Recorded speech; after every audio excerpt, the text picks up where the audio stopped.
Samedi 14 septembre 2013, Madame, Messieurs, bonsoir. Merci de votre fidélité.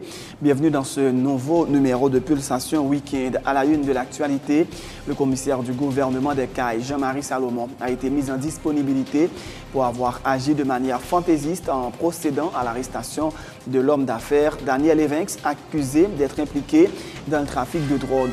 L'information est confirmée par une source généralement bien informée. Le nouveau chef du parquet des Cayes est maître Joseph Joubert Amazan. Daniel Evinx, un proche du président Michel Martelly, arrêté jeudi, a été libéré vendredi par le juge d'instruction Josias Pierre, qui n'a retenu aucune charge contre lui.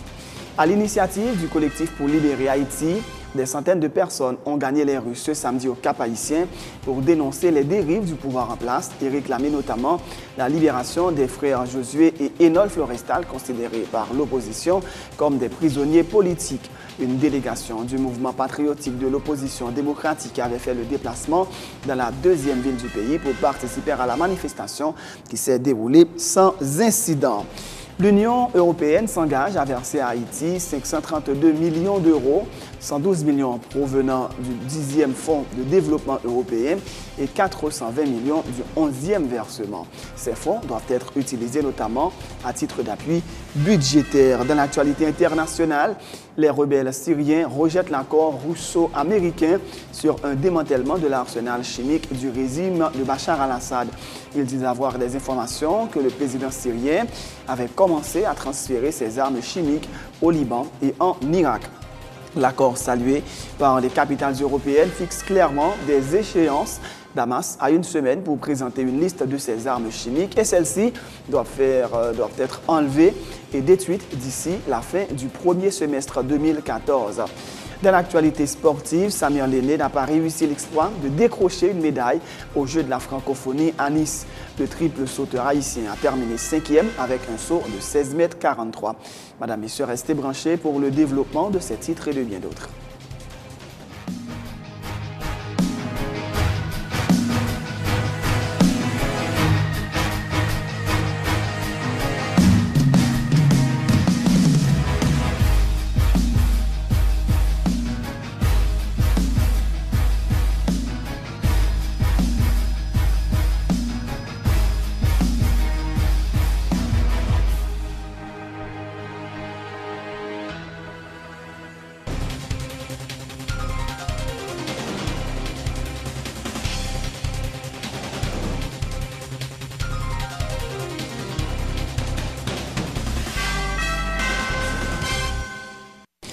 De recherche, bienvenue dans le développement du journal. Le commissaire du gouvernement des Cayes, Jean-Marie Salomon, a été mis en disponibilité pour avoir agi de manière fantaisiste en procédant à l'arrestation de l'homme d'affaires Daniel Evinx, accusé d'être impliqué dans le trafic de drogue. L'information est confirmée par une source généralement bien informée. Le nouveau chef du parquet des Cayes est maître Joseph Joubert Amazan.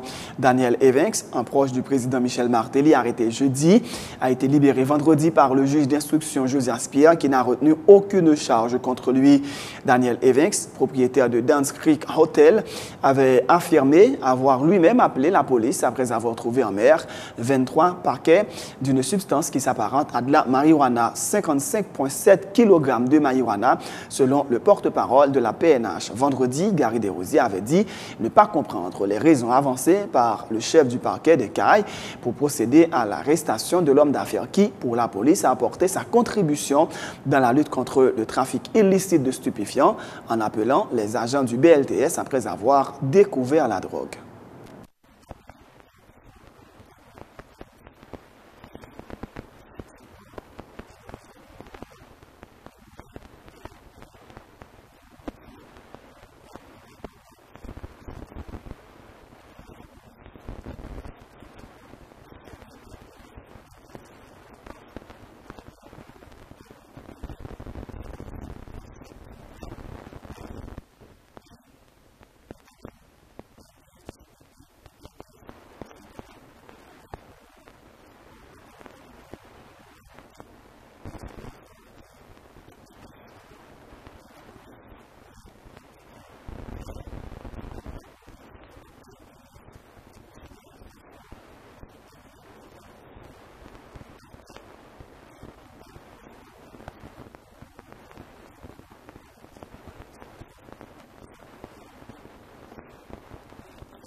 Le sénateur Andris Richer appelle le chef de la police, Godson Aurelius, à adopter des mesures pour faire revenir le calme sur la route nationale numéro 2, notamment à hauteur de Petit Goave où des bandits imposent leurs lois.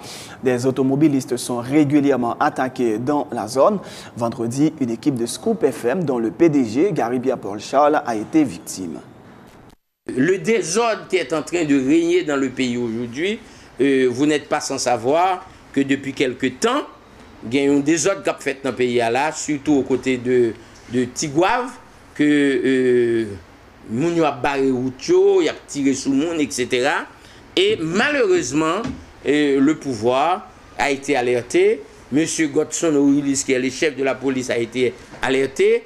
Et ça crivé, c'est que pas gagné.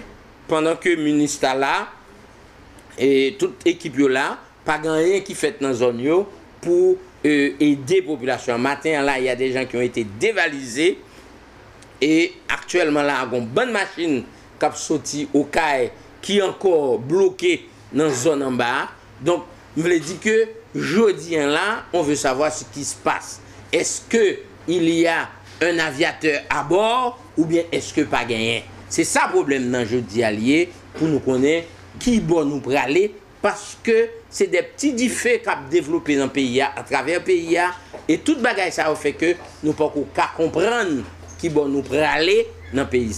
Alors, moi, je pense que je dis, monsieur Godson Aurelius, qui gagne la responsabilité de la sécurité nationale dans Mel, et que les fait pour le fond intervention sur voie sud là, pour que normalement, population est capable d'évacuer à occupation correctement. Tout à fait autre chose. À l'initiative du collectif pour libérer Haïti, des centaines de personnes ont manifesté ce samedi au Cap Haïtien pour dénoncer les dérives du pouvoir en place et réclamer notamment la libération des frères Josué et Enol Florestal, considérés par l'opposition comme des prisonniers politiques. Une délégation du mouvement patriotique de l'opposition démocratique avait fait le déplacement dans la deuxième ville du pays pour participer à la manifestation qui s'est déroulée sans incident. Jeudi dernier, la police avait réprimé à coups de gaz lacrymogène des manifestants du MOPOD devant les locaux du ministère de la Justice. Ils s'étaient rassemblés devant les locaux du ministère de la Justice et de la Sécurité publique. Le MOPOD ne voit pas de bon œil la démarche du président de la République de rencontrer les partis politiques de l'opposition. Pour Marie-Denise Claude de la plateforme Unité, cette initiative ne vise qu'à affaiblir la mobilisation contre le pouvoir en place. L'ex-candidate au Sénat appelle les dirigeants politiques ayant rencontré le chef de l'État à donner des explications à la nation sur la teneur de ces discussions. Marie-Denise Claude croit savoir que le président de la République cherche le soutien de certains dirigeants politiques pour mettre à exécution son projet dictatorial. Nous dit population et ensemble de leaders politiques, nous relèvons à la vigilance. Qui ça nous remarque? Nous remarquons, parce que ce n'est pas seulement le président de la République, là d'ailleurs, c'est le monde qui commence la communauté internationale là, et puis le président de la République. Qui ça que nous avons fait?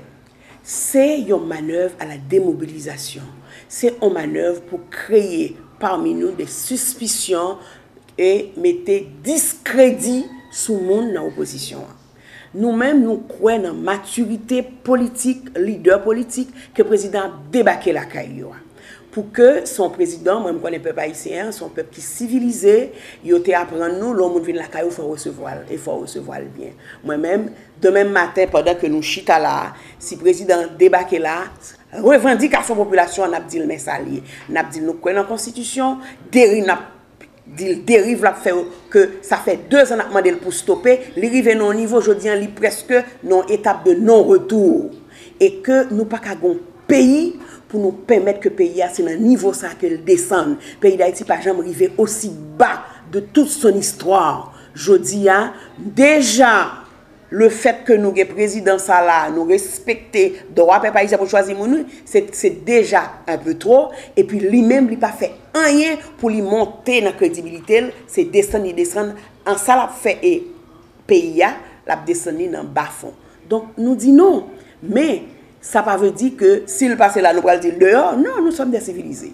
Nous sommes des civilisés, mais ça que nous demandons chaque citoyen, chaque organisation qui est dans vos pods, c'est garde à ce qu'il y a les graines parmi nous, ok? Et puis, pour qu'il y ait l'offrir des choses, la corruption. Eh bien non, nous croyons dans la maturité politique chaque monde pour porter revendications populaires devant instance, que le président de la République, que le Premier ministre, ou tout autre groupe que l'État constitué, quand il a fait ça, moi je dis non, il faut que nous connaissions déjà avant et que tu commencé à faire quoi ça, lui t'es constitué une commission qui a 3 membres, qui t'a marché informel, puisque personne ne va te connaître, qui t'a marché, essayer de rencontrer des partis politiques pour que yo dit que le président veut faire ceci, le président veut faire cela. Mais de fait, nous finissons par comprendre que c'est marché rencontrer partis politiques pour que lui avance dans le projet là, pour le cas de demain, il était ouais nous toutes. Eh bien moi-même, moi crois que faut que chaque citoyen dit à l'opinion, mais qui sa président vient dire non.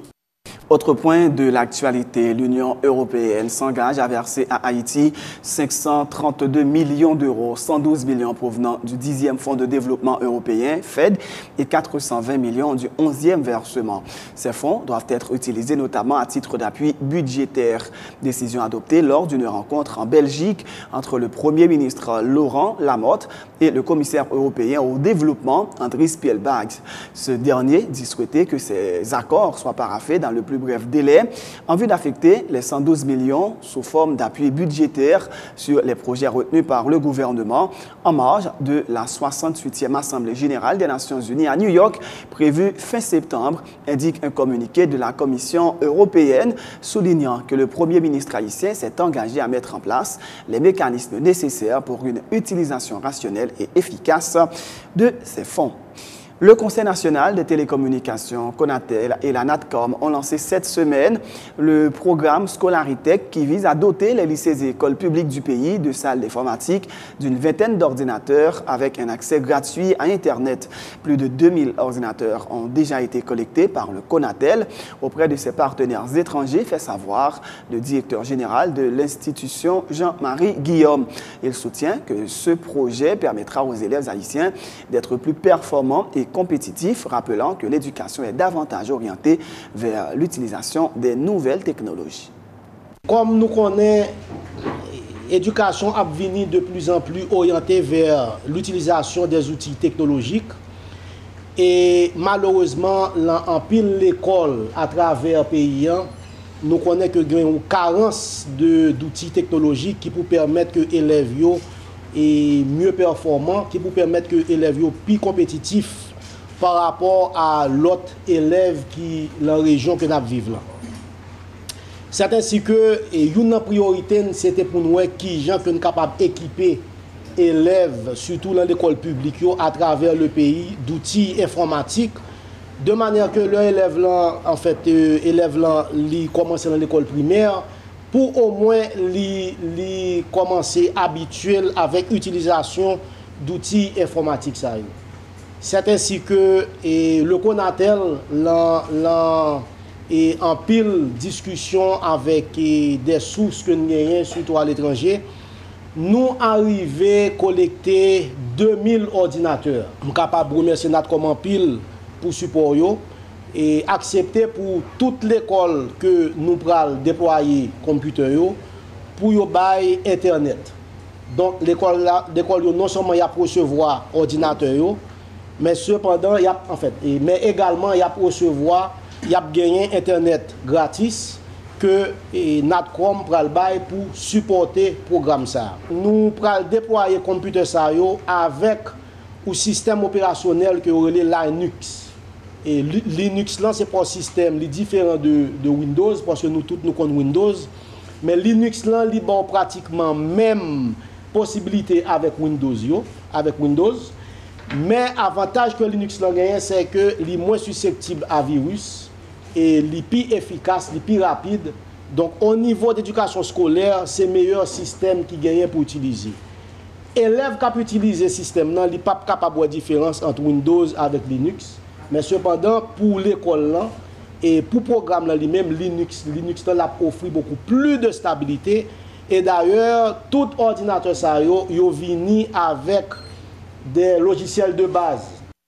La NATCOM se félicite d'avoir pris part à la réalisation de ce projet qui s'inscrit dans la droite ligne de son programme d'investissement dans l'éducation, a fait savoir sa représentante à la cérémonie de lancement de Scolaritech. Jenan Jean-Baptiste rappelle que la compagnie Bleue s'était engagée à permettre à 1300 écoles et universités publiques du pays d'avoir un accès gratuit à l'Internet.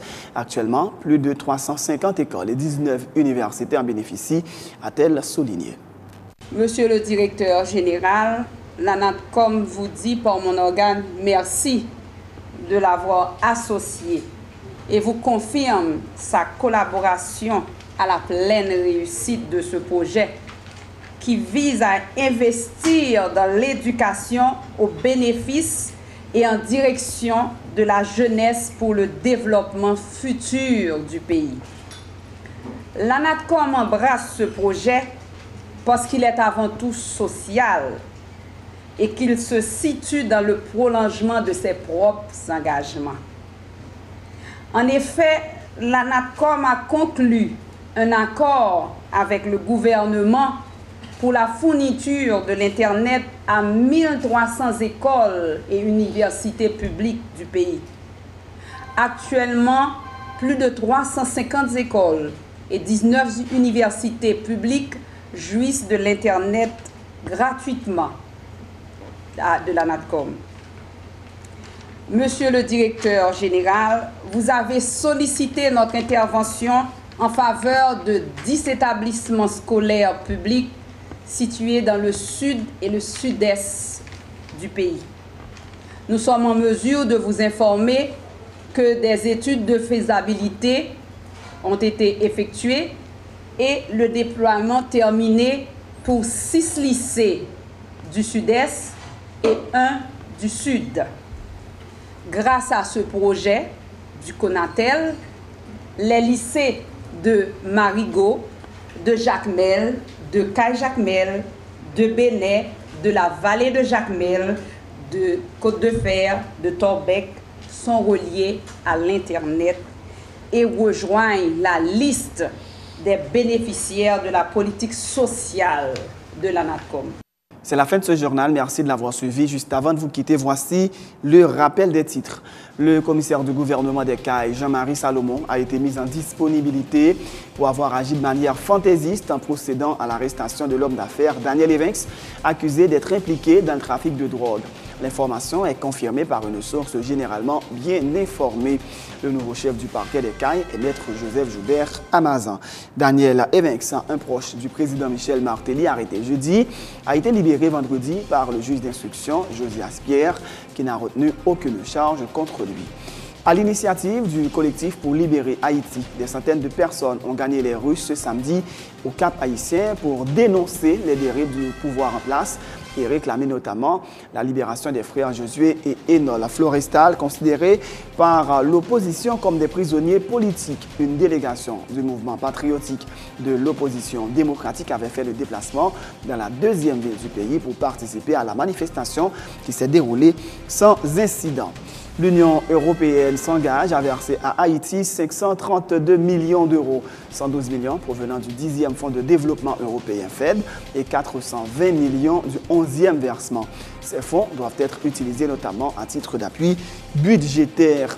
Dans l'actualité internationale, les rebelles syriens rejettent l'accord russo-américain sur un démantèlement de l'arsenal chimique du régime de Bachar al-Assad.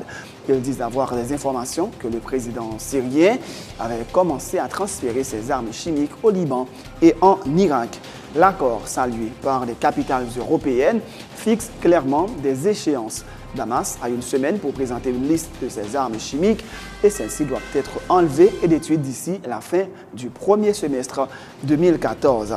Dans l'actualité sportive, Samuel Aîné n'a pas réussi l'exploit de décrocher une médaille aux Jeux de la francophonie à Nice. Le triple sauteur haïtien a terminé donc 5e avec un saut de 16 mètres 43. C'est la fin de ce journal. Merci de l'avoir suivi. Bonne suite de programme sur Télé Pluriel.